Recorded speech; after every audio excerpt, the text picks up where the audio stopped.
entrepreneurs that succeed that they have, which other entrepreneurs don't? Is it something they know? Is it how they run their businesses? Is it the people they hire? Is it where they went to school? Is it their socialization, their background, their education, their mental?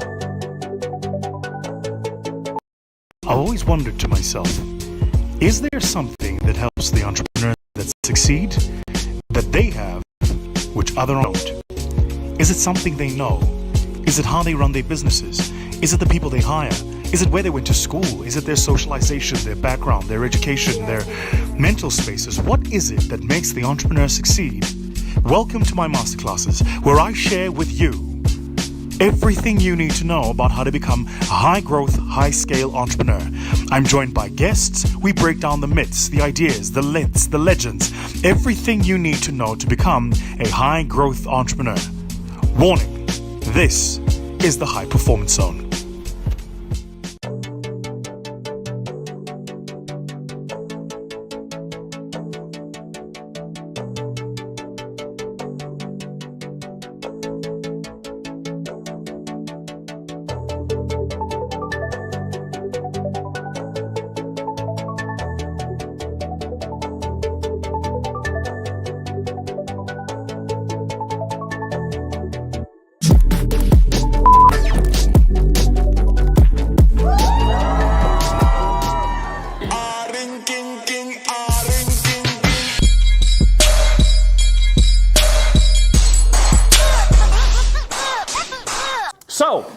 There are three rules, then we start. So the very three rules that you just need to remember in terms of how these master classes work, right?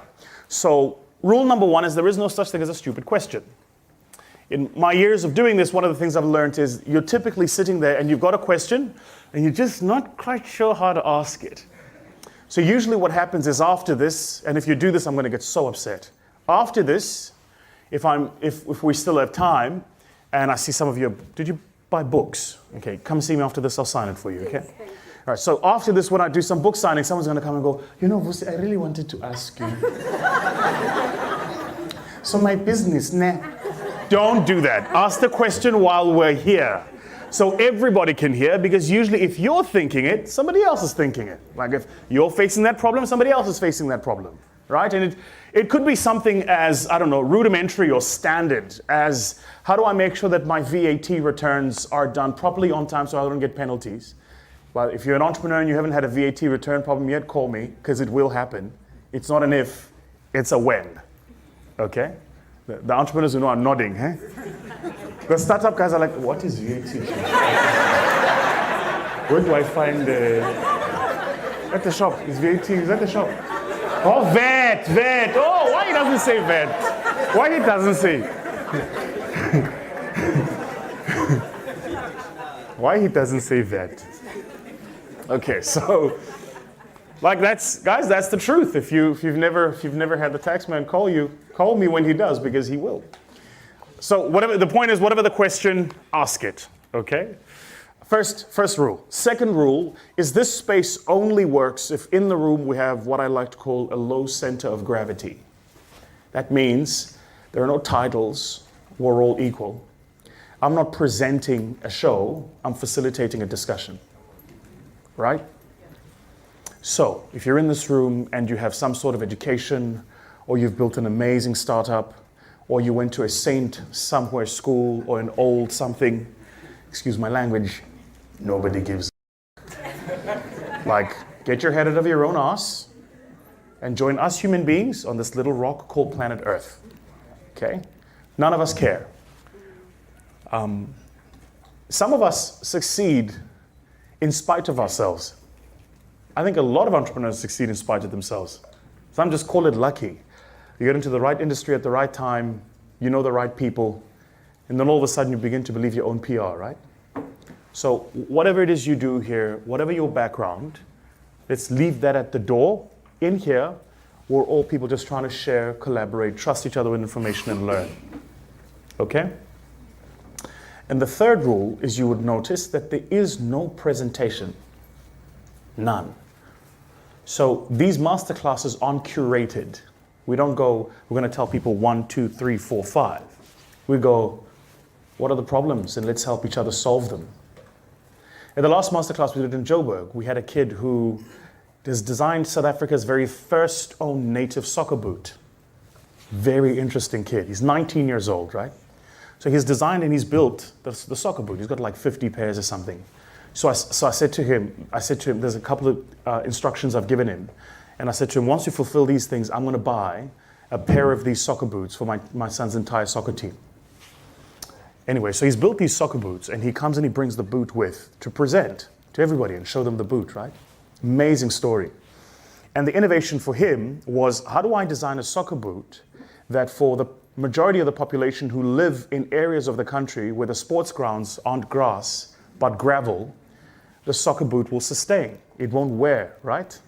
Like, what an interesting innovation, right? It's what I call the real world innovation, not apps.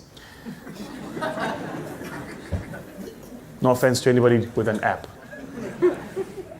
I need an app about which app not to get. That's the real app somebody needs to design. So anyway, so he comes and then he presents this and everybody loves it. And he asks me a couple of questions and the truth is I had nothing to tell him. I'm like, great business, but nothing to tell him. In the back, there's a lady who's sitting down, very quiet, tiny lady, about this high, literally from the floor to here. She's about this high.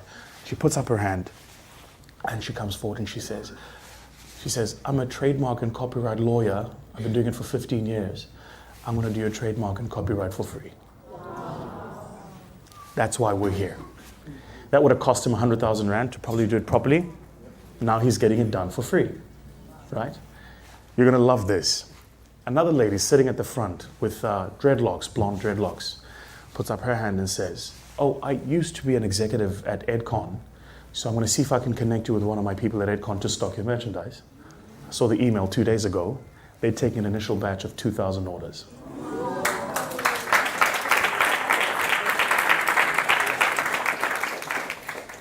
That, Bazalwane, is why we are here. Now, how do I explain Bazalwane to white people? How do you say it? Hey? Saints, ne? Yeah, Bazalwane. It's just how we call each other as black people when we are lifting each other. Bazalwane. Good. Shall we get started? So, no presentation. This really just starts with a question. Any question from anybody, anywhere? And from the questions, we just begin to have a conversation. If you can, just kind of introduce yourself, tell us who you are, what you do, and then let's get going. Sir, the Speaker of the House recognizes you. My name is Vusi, and I currently work in advertising, so I don't actually have a business as such, but I just want to see where I can take some of my ideas. But what I find I'm struggling with is actually trying to find a niche to get into my sort of market and industry. And once you find the niche, how do you actually start pricing that?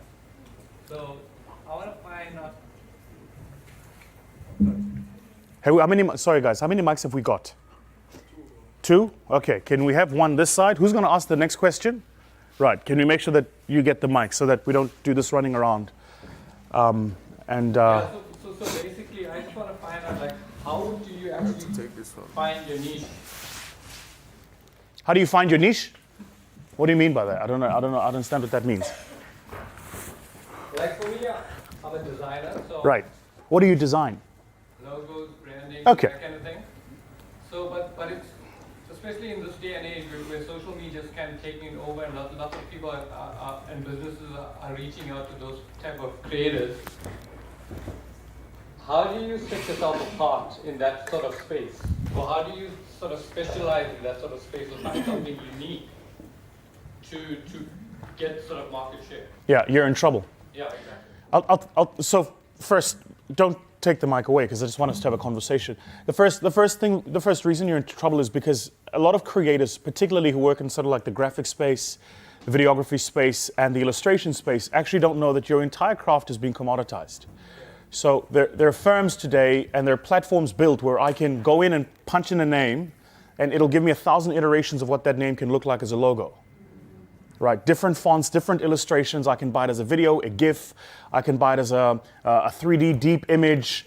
There's one I saw literally a day ago, which blew my mind away.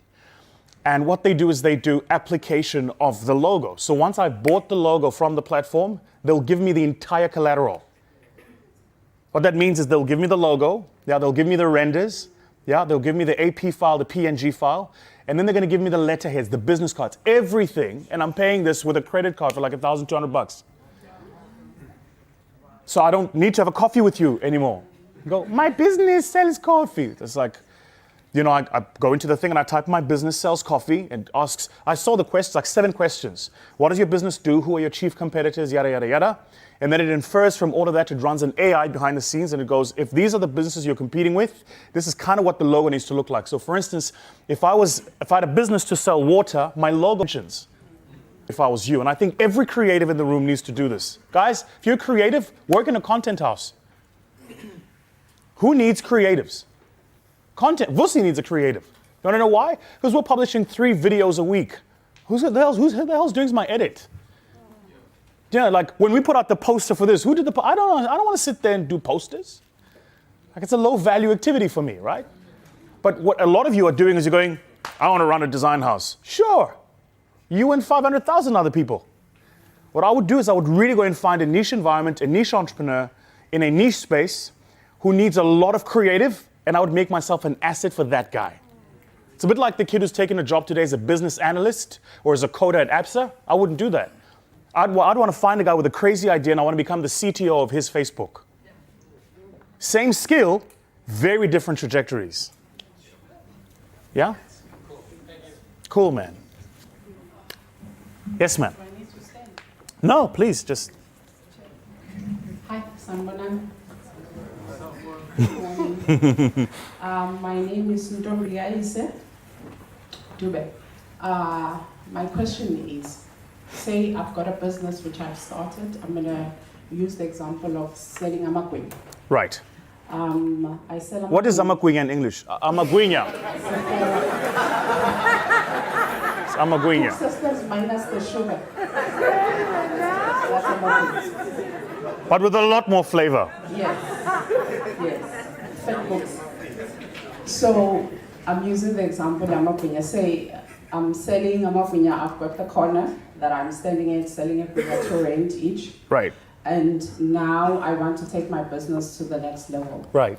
What are the structures that I need to put in place in order for me to push my business to the next level? Now, I know when we talk about entrepreneurs, everybody says you need to be a person who perseveres, all the soft skills for a lack of better word.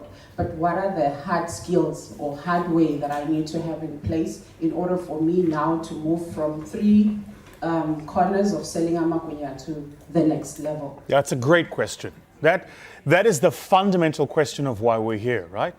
It's a small little word called scale, right? So, and people often ask me the question, why did nobody tell me this is in my ear? I can trust you guys, eh? People often ask me the question, so how do I know when my business...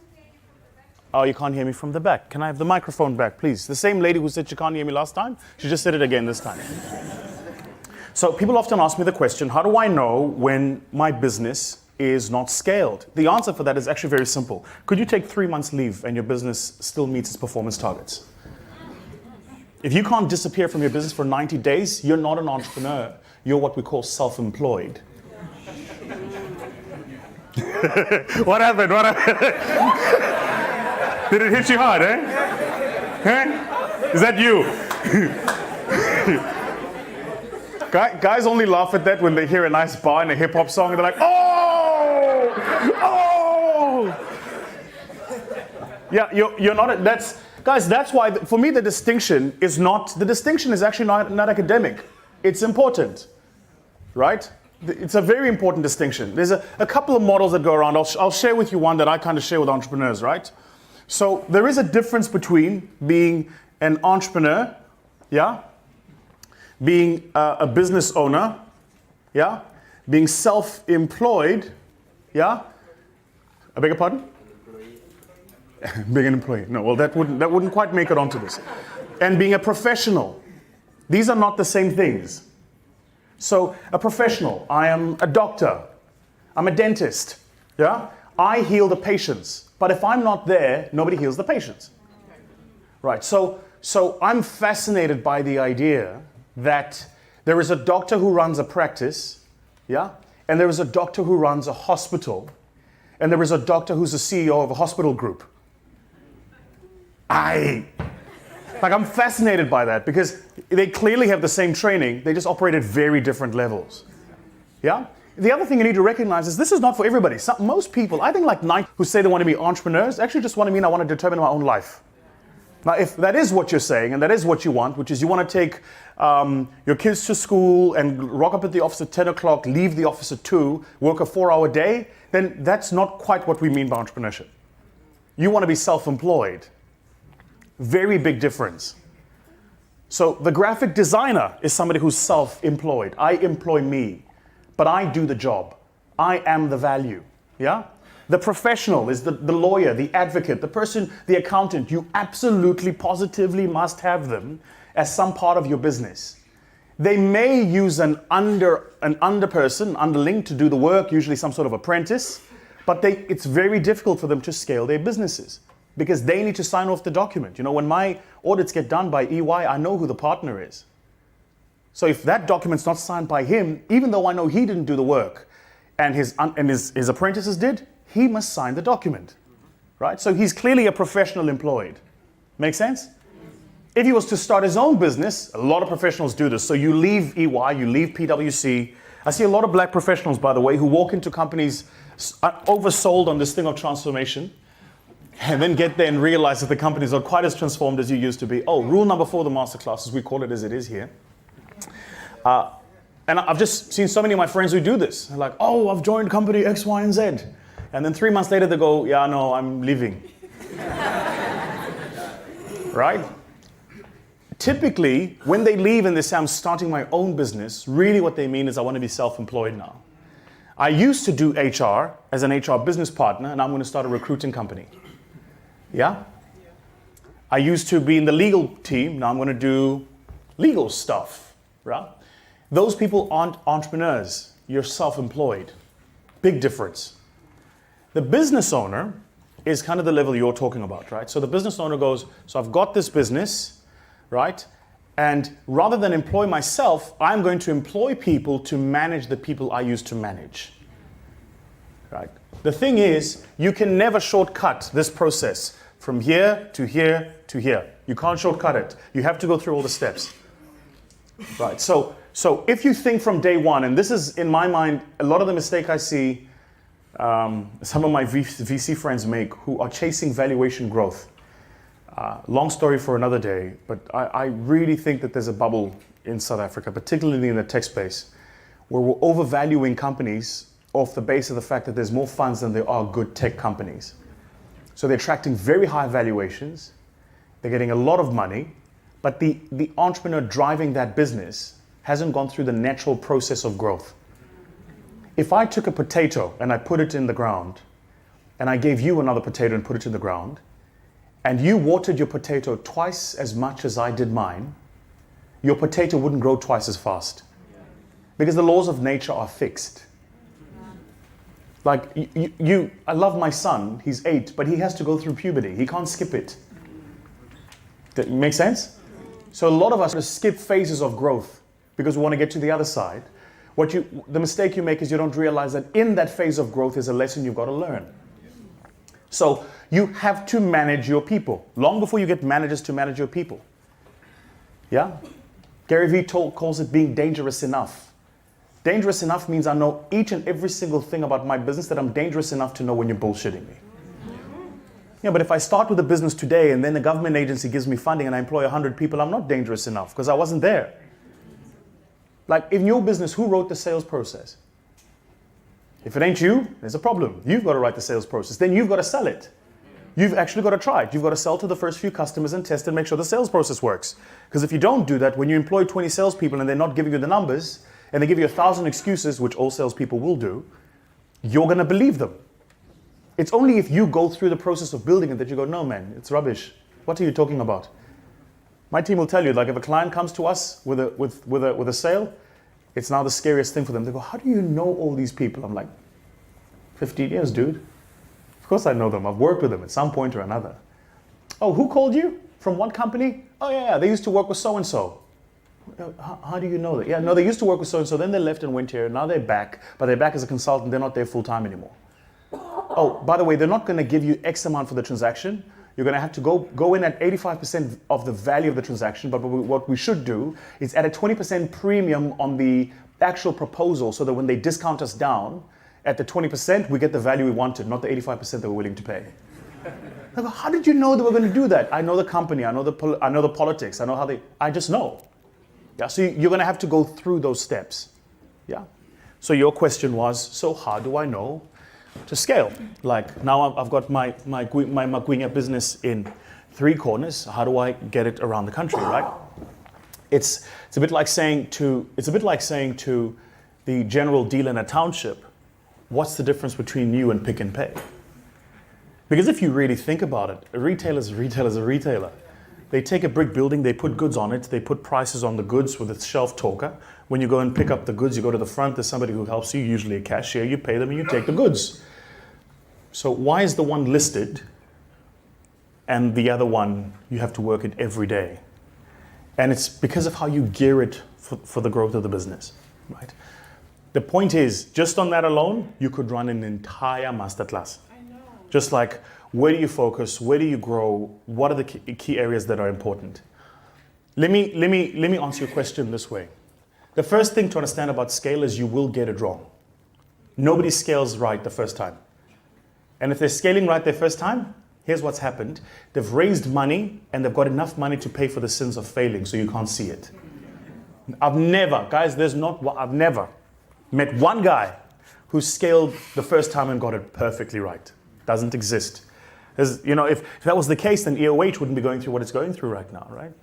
Those of you who don't follow the EOH story, EOH is a listed IT stock. And for like the past decade, they were the best performing IT stock in the country, like doing really, really well. EOH's model was very interesting. They were going around and buying small IT companies. And so the revenue growth of those IT companies showed on their top line is their revenue growth. And to buy those IT companies, they weren't actually using cash. They had some sort of mezzanine structure.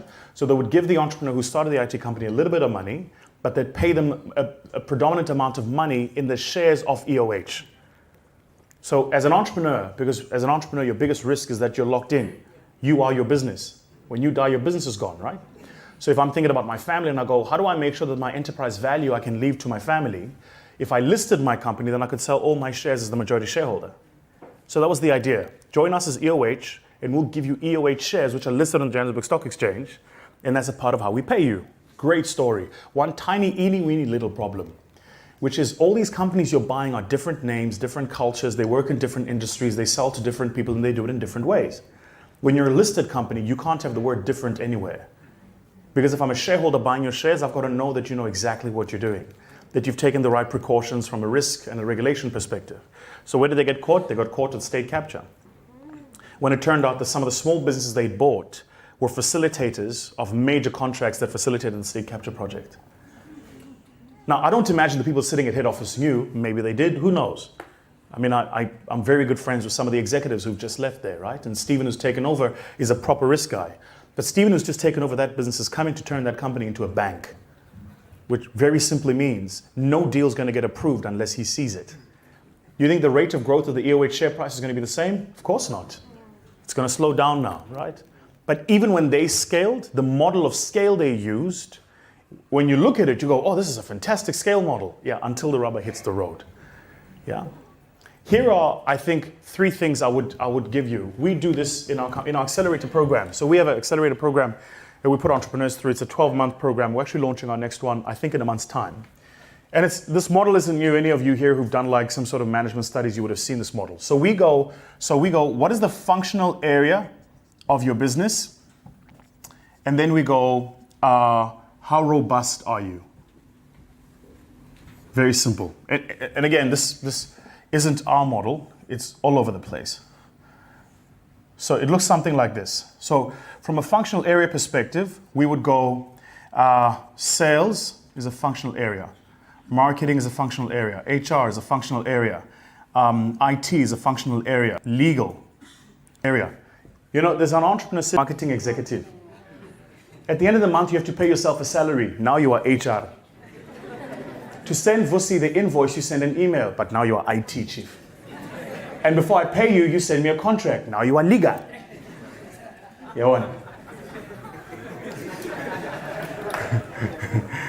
Did the penny drop for you? Did you? You're sitting here like, yeah, he's right there. This is me, chief. Chief, this is me, man. Hey! Yeah? So you're multi-skilled, right? Remember my comment about being dangerous enough? So first, my like model of growth is first do all of them. Then hire people to do all of them. Then you'll hire people who manage the people who do all of them. What most people just want is to have the perfect business that has managers who manage the supervisors who supervise the people who do all of this. That's going to take you time. It's not going to come overnight, right? Nothing worthwhile actually just doesn't come without effort. So these are functional areas. Then the question you got to ask yourself is, what do I need in terms of people? Yeah? What do I need in terms of process? Yeah? And what do I need in terms of technology in each of these? So let's test this. I run a business. I am a company that sells water. Everybody these days is in the water business. So I run a water business. So from a sales perspective, what would I need? Let's imagine my model is something like this. Tell me if this sounds remotely familiar. I'm going to go and make 1,000 liters of water, and I'm going to bottle them each in 500 milliliters, which means I'm going to have 2,000 bottles. Then what I'm going to do is I'm going to find young kids in townships somewhere standing on corners, and I'm going to give them my water. I'm going to say to the kids, you sell the water. I'm going to sell the water to you at 5 Rand. You sell it at 7 Rand. Yeah? And I'm going to call these kids entrepreneurs, which they're not, but that's what I'm going to do. And then I'm going to go on social media and I'm going to tell everybody about it. And I'm going to go, this is what I'm doing. Check me out. Right? Done with good intent. But I want to show you why this model is important. Done with good intent, right? So now I've got 50 kids out there selling my water. Okay? The kids don't know anything about the manufacture process of the water. I probably don't know anything about the manufacture process of the water. I just get the water, right? But these kids who are selling are now my salespeople. They're not really entrepreneurs. They're my salespeople. I've got to have a process of recruiting the right people, because if I get the people wrong, I've got a huge risk. I've got people who control my products and who can sell it and not pay me, and I don't know them. So there's got to be a way about recruiting the people. Then I've got to have a process. When do I deliver to them? Every Monday, every Tuesday, every Wednesday, every Thursday? When do I collect? When do they collect? What's the process that they use to tell me how much quantity they need, how much demand they have? And I've actually got to document that process. And if I'm smart and I'm thinking like a scale entrepreneur, what I really want to do is go, rather than do this myself, I'm going to find some sort of technology that I can put in place. Hey guys, here's a system, a platform, an app. Put in all your orders, all of your information. That way, at the beginning of the new week, I know exactly how much demand you have for the rest of that week. Yeah? And I would document all of this. And I would do it for every single part of the business. That's how you scale. And this is a living document. Mine is sitting on my Evernote on my dashboard. So it's a living document. So I know where the weak spots in my business are. And I go, oh, wait, so on marketing, we're really, really great on people. Or we're amazing on process, we're just terrible on people. Okay, so the process works, I just need to find really good people. Make sense? And sometimes it'll be the other way around, because the business goes through variations. Sometimes it'll be the other way around, but it's the same dashboard I'm looking at, and I'm making decisions about how to scale that business. It's the only way to do it. One last thing about scale is not for everybody, right? Like sometimes it's actually, guys, I probably was the happiest when I was self-employed. It was so nice. It was just me reporting to me. It's cool, like, there's no leave days, there's just none of the stuff you have when you have a firm. There's no lethargy, there's no inertia, there's no so-and-so is fighting with so-and-so is not getting on. It was just me. I used to listen to Ridi Tlabi in the morning, just me. It was cool, right? And that's why many people who say they want to be entrepreneurs actually mean they want to be self-employed. It's perfectly fine. Yeah. The life of a guy who's a real entrepreneur who's scaling that business is actually not quite all that attractive. They don't sleep, those guys. Because the minute you become an entrepreneur and you're managing this, you're managing 1,000 moving pieces at a time. It's 1,000 moving pieces at a time. So every single shop you open, every single branch you open, every single employee you hire, every single new client you onboard, you literally it changes this complexion of your business. So you're never off, even when you're off. You're never, even when you're on leave. You're constantly and consistently thinking about this system. How do I make it better? How do I make it function better? Yeah? Cool. Wow, right, so amazing time we've had in Cape Town. Like, I honestly didn't expect the turnout we had today. So we just had our Cape Town masterclass. We thought we'd get a couple of people in the room. We ended up with a couple of hundred people in the room. I think easily over 500 people, entrepreneurs in that room. It was absolutely amazing. First, to the team at Workshop 17, thank you so much for accommodating us and allowing us to create a platform for sharing, collaboration, and trust, right? That's really important to us. And to all the entrepreneurs that came out, what an amazing time. The learning, the opportunity to share, the experiences, the cross-collaboration of opportunities about what we can learn from each other was absolutely amazing. So cool that we continue to be on this tour to do these masterclasses. And to each and every single entrepreneur that comes to these masterclasses, that trusts us with their story, their opportunity, their struggles, we really appreciate it. We'll hope that you guys are learning about your business and about yourself as much as we're learning too. Cheers.